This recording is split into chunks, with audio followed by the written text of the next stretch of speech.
honestly. Was that a cheat? Are we cheating on? Oh. Well, you threw me off by putting the... Hi everyone, my name is Brennan Gannon, and welcome back to Off the Shelf, the show where we play LowerShelf Games and we ask top shelf questions.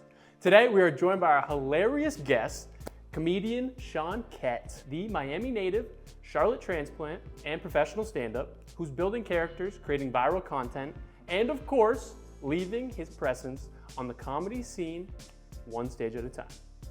Sean, thank you so much for being here today. Thanks for having me. This is cool. Yeah, no, we're super excited. And I know you have to be on your toes when you're on the stage. Are you on your toes today? Do you understand how the show works? I'm on my toes. I'm nervous. We'll figure out how it works as it works. But yeah, I'm ready. That's great, yeah. And so for our audience who may not know, basically, Sean and I will be playing games throughout the entirety of his interview. And at the end, the loser will have to spin our Wheel of Fate, as you can see here, to determine what their penalty will be for the loss. And with that being said, the game that we're playing today is called Stack Cup. You ever played Stack Cup? Yeah, back in college a little bit. Nice, Yeah, all right, yeah, okay. so we'll have a good battle today, that'll be great. Wow, Yeah. okay. Now I'm ready, now I'm nervous. I got my friends from college are gonna be watching this being like, we didn't teach you anything. Okay, here we go.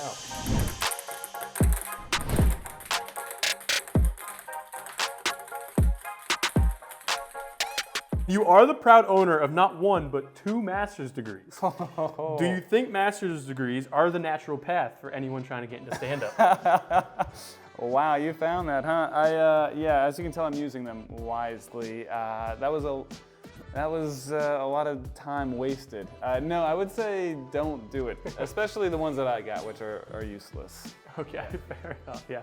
But granted, I do feel like they say comedians have to be very smart because you have to think about things differently. So there could be correlation. No, not in this case. In this case, I have no idea what I want to do with my life. Yeah. It's easier to stay in school. Okay, yeah, that's Yeah. fair. That's completely fair. And then I did mention earlier, but you're originally from Miami and now you live in Charlotte.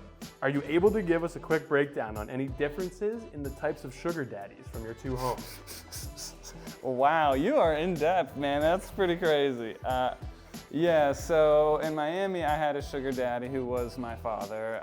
You know, when you live with someone for 30 years, it gets weird when you call him sugar daddy. But there's more flaunting of wealth, I would say, in Miami. But Charlotte's coming up on the flaunting of wealth, you know, side of things. Yeah, so yeah. That's what they say. They say Charlotte is the Miami of Western North Carolina. That's what they say. Yeah, That's they what people still say. say, Yeah. I did hear that, yeah.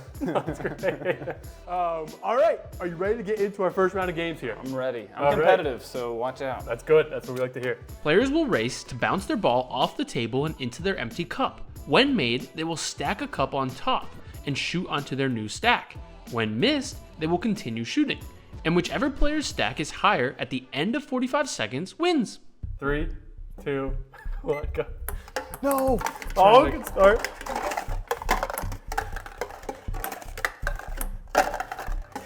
He was hustling me. He was hustling me. I'm locked. He was hustling. No! Yes. There it is. That's what I needed. I got The break I cocky. needed. got cocky. Fudge. Yes. They're so slippery. Don't talk to me right now. I'm busy. Too tired. No. What? Who are you? Uh-oh! Oh, no. Yes, okay. No. Let's go. Let's go. Let's go. Yes. Let's go. Let's go. Let's go. Come on.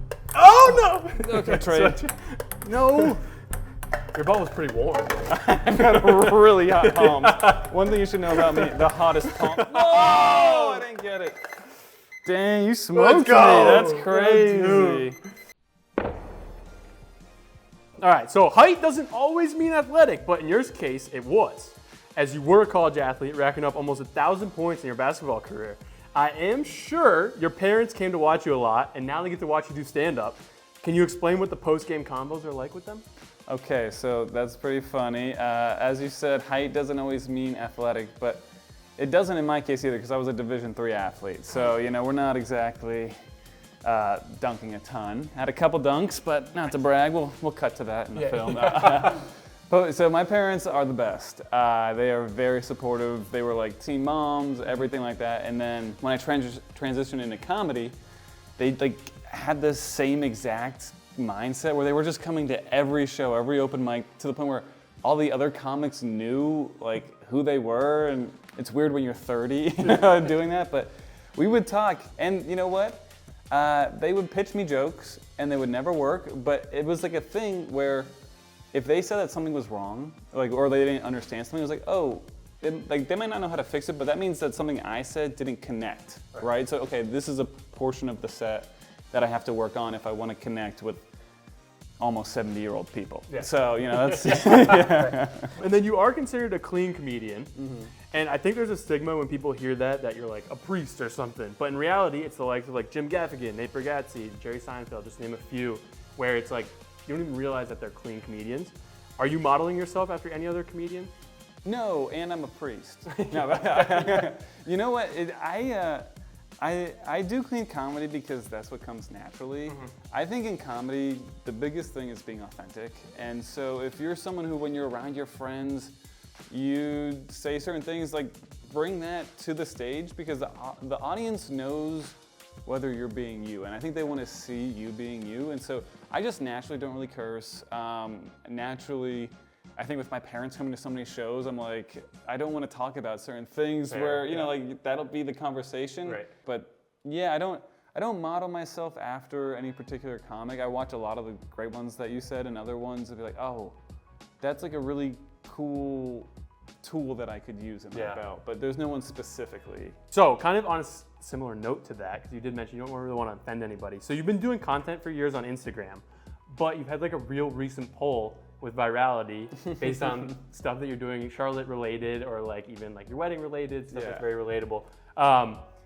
Have you been focusing on anything like, or have you learned anything specifically during that time that's made you kind of have this jump, or is it just? Two things. One, I think the number one thing is consistency, but there's a lot of things that I think you need to find a particular audience for, as opposed to trying to get everyone's attention all at once. And then you got to do it as much as possible. So I hope when people see this stuff that they know that it's like, like, you know how you, maybe with you and your cousin or anything, it's like, you poke fun at things that you love, right? It's like a way of expressing that that you love something, is that you kind of are honest about certain things. And I think it would be naive of anyone or any place to be like, oh, we're perfect and we have no flaws, right? So that's kind of where it's like, but there's also a line too where we've had ideas that are like, you know what, this is more mean than it is funny, and that's not something that we want to do. You're scared. I'm tired right now. I am. Look into my eyes. Yeah, you're scared? Yeah, now I'm in your head. All right, here we go. Almost 1,000 basketball points right here. 3, 2, 1, let's go. No. Oh no, bad serve ball. I'm nervous. Yeah. What the heck? Oh yeah, we're back. I will say, the hardest part is grabbing and stacking. Call it. Oh, Who are you? Child.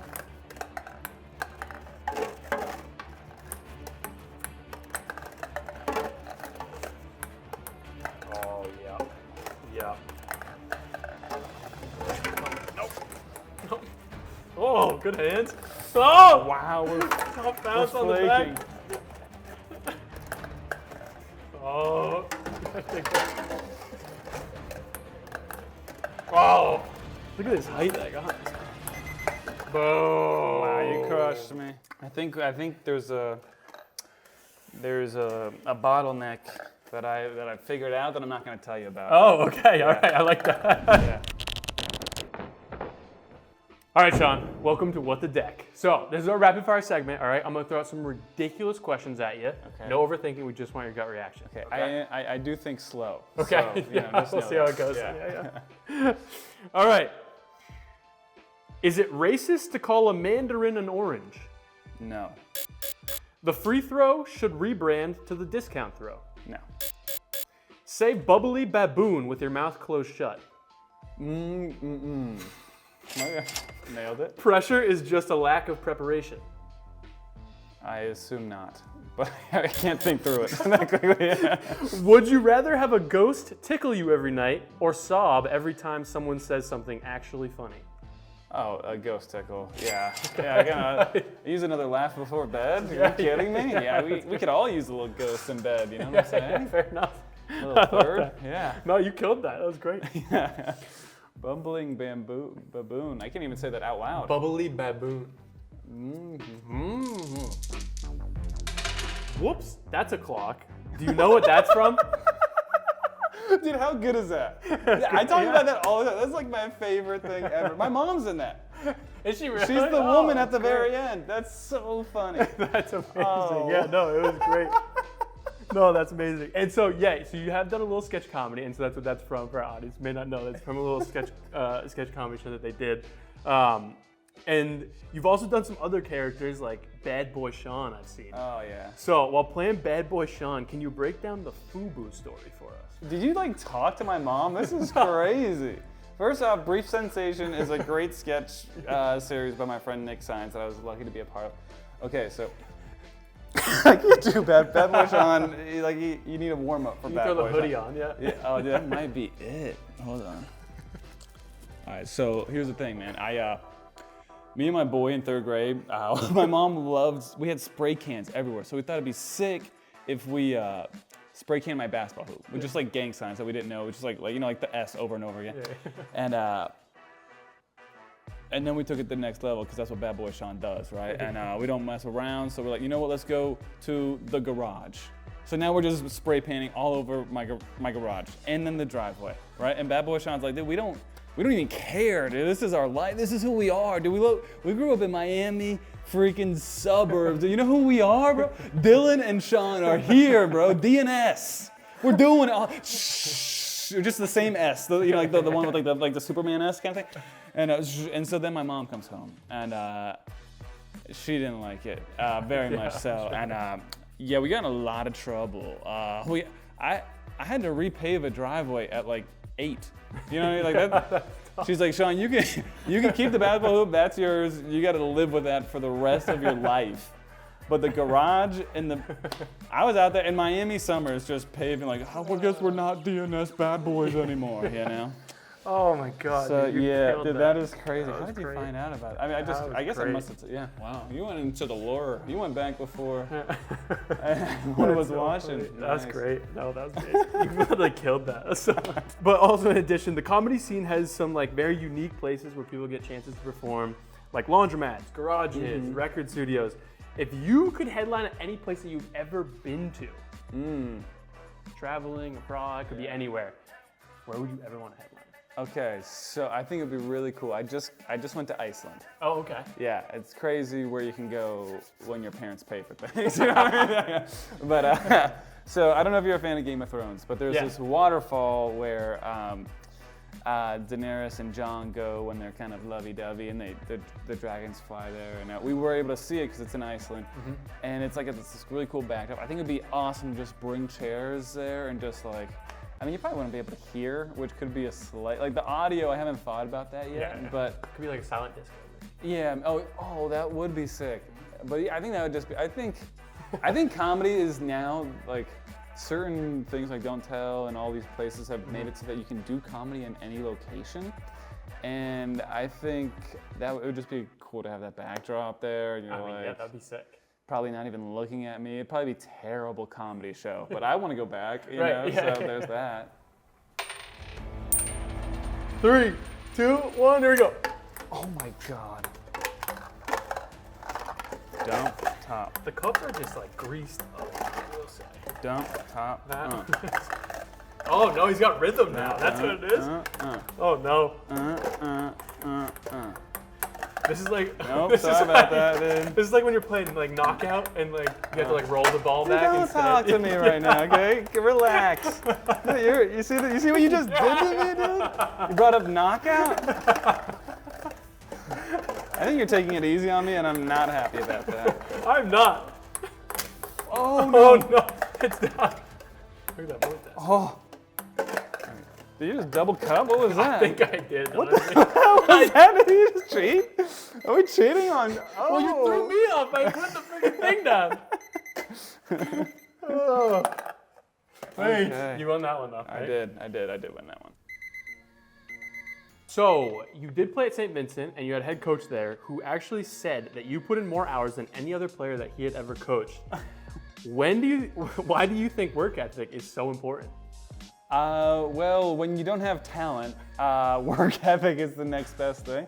I had a great coach, man, DP, and he was tough, but he was fair. And there were players that when I got there were better than me. And so just competitively, I was like, okay, what can I do to get a competitive advantage? And it was that. It was, hey, show up early in the morning, after practice, you know, eat right. You know, there was like little things where there was guys who could jump out of the gym and, you know, could shoot way better than me and pretty much play basketball better than me and were just better people than me. But I was like, you know what, I can work hard. You know, And so do you apply that now? I try to. Let me tell you, it is so easy to have great basketball work ethic when you are spending your entire day in Latrobe, Pennsylvania, and there is nothing else to do. Okay, fair. Yeah, every morning I wake up, I write, and then every afternoon, you know, I have like a thing where I write freeform and then I write it in my computer in the afternoon, and like, yeah, I think it is, like with anything, it's not necessarily all about talent, it's helpful. It is how many hours you're putting in. Yeah. So. That makes total sense. Yeah. Sean, Yeah. welcome Hey. to the Wheel of Fate. Oh no. Because you did lose 2 out of 3 rounds, you will have to spin the Wheel of Fate and complete the fateful act. Granted, you did win 1 out of the 3 rounds, so that means if you don't like the first one that it lands on, you can take your second spin to choose what the second one will be. Okay? Got it. So whenever you are ready, you are going to spin this as hard or as softly as you would like. Okay. Oh, soft. That's up. Fake cry. We're not worried about it. Okay, nice! Come on. Oh, almost Dog fake you. cry again. Yeah. Okay, we're going with the sketch comedy a lot today. Okay, so, I think you've actually said this also, that you're not super good at impressions or like accents. of I'm other the people. worst at Yeah, it. so I'm this is going to be a good so one. bad. Yes, it's going to be good. Like, objectively terrible. You are going to try and give us your best David Attenborough impression. Do you know who David Attenborough is? Yeah, I do. Okay, so you're going to try and make a David Attenborough like mini scene right now. Documentary with these with these 2 potential animals, I guess you could call them. Okay? Yeah. Okay. There they were, Sean and his best friend Nick. What were they gonna do today? They had nothing on the docket, but boy did they love each other as friends. And so they decided to go to Harris Teeter. So then they go in, and they're really hungry, but Nick is on the intermittent fasting diet. That's Australian. He's also Australian in this scenario. And so is everybody, supposedly. But Sean is really hungry, and he wants chocolate. And so he gets the chocolate, and then he goes, but Nick is bashing him because he's like, I can't do this right now. I got the thing I gotta do. So then they go into the checkout, and he goes to self-checkout because he doesn't really want to tell people that he's eating the chocolate because it's like kind of candy, and you know he's like kind of worried about his weight a little bit. So then he's like, oh my God, there it is. He gets caught by the security camera because he acted like he was stealing the chocolate. No freaking way. And Nick's like, dude, that wasn't me. And then Sean's like, it was him, because for some reason that's what he does when he panics. He blames other people. And so then they go to jail. And that's the end of the story. Okay, great job. I'm sorry. Great job. I'm more sad about how bad the story was. You know? there was no anything. There was no lessons learned or anything. David Attenborough, thank you so much. So final question of the day. If you could transform into anything, what would you be and why? Okay, so if I could transform into anything, this is another long answer to a short question. First, what I would do is for 1 year, I've always been tall, okay? And I think it would be healthy for me to have perspective. So I would, for 1 year, transform into like a much shorter version of myself. Wow. Right? To see if, see what the changes are, right? Because, theoretically I look the exact same, everything, would my confidence change? All that stuff. So that's 1 year. Yeah. And then the second year, so I would lose 7 inches maybe, And then the next year I would gain 7 inches. So now I'd be like 7 foot. And then see like, what would that effect be, right? Like, oh my God, this guy, he's just weird now. Or is he like really cool? You know, you don't know. And I think that would be like a real cool experiment.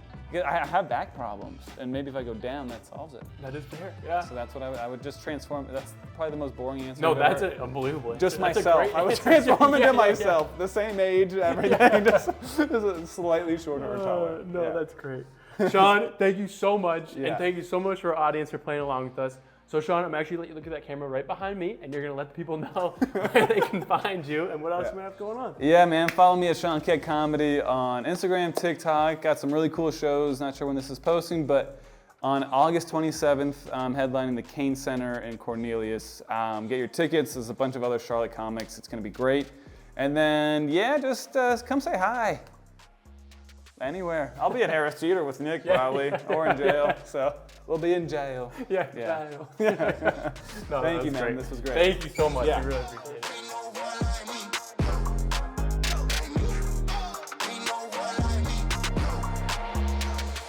Hey everyone, if you liked the show today, make sure you go ahead and hit that like and subscribe button for more off-the-shelf conversations. In addition, if you want to learn how to play the game that we played today, go ahead and use the link in our description.